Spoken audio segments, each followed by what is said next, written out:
दिल्ली के बंद कमरों में एक ऐसी खिचड़ी पकाई गई जिसने पटना में बैठे लालू परिवार की नींद उड़ा दी। पड़े उलटफेर के आसार। विदेश में छुट्टी मना रहे थे तेजस्वी, तभी कांग्रेस ने कर दिया इशारा कि अब वो किसी की बैसाखी बनकर नहीं रहेगी। प्रशांत किशोर और प्रियंका गांधी की गुप्त मुलाकात ने बिहार की राजनीति में ऐसे तीसरे मोर्चे की नींव रख दी जिसकी कल्पना किसी ने भी नहीं की थी। जिस अहंकार ने गठबंधन को डुबोया है, अब उसी अहंकार का बदला लेने के लिए कांग्रेस ने सबसे बड़ा दांव चल दिया है। बिहार की सत्ता का सपना देखने वालों को शायद अंदाजा भी नहीं है कि उनके पैरों के नीचे से जमीन खिसकाने की पूरी स्क्रिप्ट दिल्ली में फाइनल हो चुकी है। बिहार में मिली करारी चुनावी शिकस्त के बाद पटना से लेकर दिल्ली तक जो सन्नाटा पसरा है, वो किसी बड़े तूफान से पहले की खामोशी है। महागठबंधन के जिस नाव पर सवार होकर कांग्रेस और आरजेडी सत्ता के किनारे तक पहुंचने का सपना देख रहे थे, वो अब बीच मझधार में डगमगाती नजर आ रही है। ये केवल हार का दर्द नहीं, बल्कि उस विश्वास का टूटना है जो गठबंधन की राजनीति के लिए ऑक्सीजन का काम करता है। दिल्ली के सियासी गलियारों में जो खिचड़ी पक रही है, उसकी महक बता रही है कि कांग्रेस अब लालू यादव और उनके परिवार की छत्र छाया से बाहर निकलने के लिए छटपटा रही है। चुनाव के नतीजों ने एक कड़वी सच्चाई सामने ला दी कि दशकों पुरानी ये दोस्ती अब फायदे का सौदा नहीं, बल्कि एक राजनीतिक बोझ बन चुकी है, जिसे ढोना कांग्रेस के लिए अब मुमकिन नहीं लग रहा। सबसे बड़ी हलचल दिल्ली में हुई उन गुप्त मुलाकातों ने मचाई है जिसने आरजेडी के शीर्ष नेतृत्व की नींद उड़ा दी।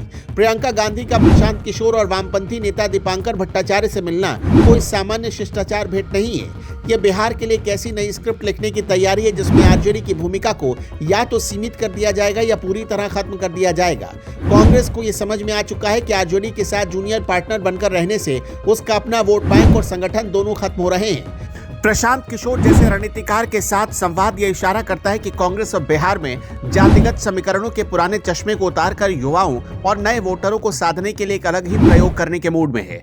ये माले और कांग्रेस का एक ऐसा संभावित गठबंधन है जो तेजस्वी यादव की राजनीति के लिए सबसे बड़ा खतरा साबित हो सकता है। इस पूरी कहानी में सबसे अहम मोड़ तब आया जब हार के तुरंत बाद तेजस्वी यादव विदेश चले गए।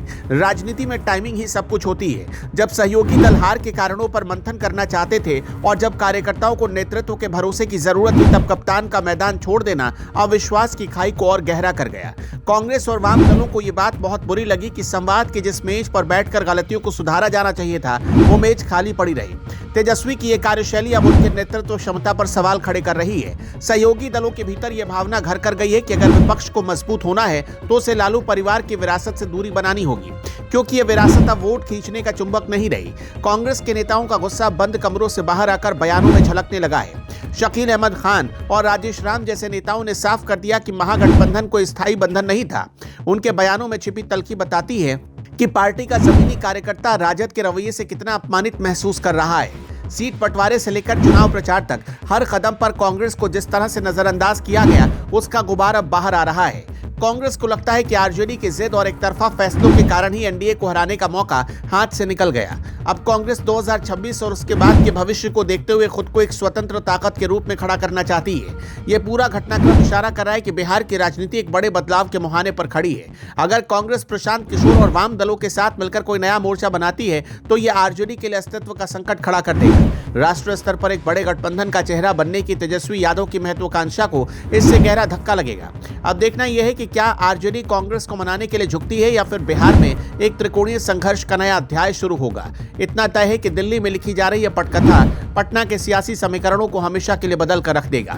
इतना तो तय है कि दिल्ली में लिखी जा रही यह पटकथा पटना के सियासी समीकरणों को हमेशा के लिए बदल कर रख देगी।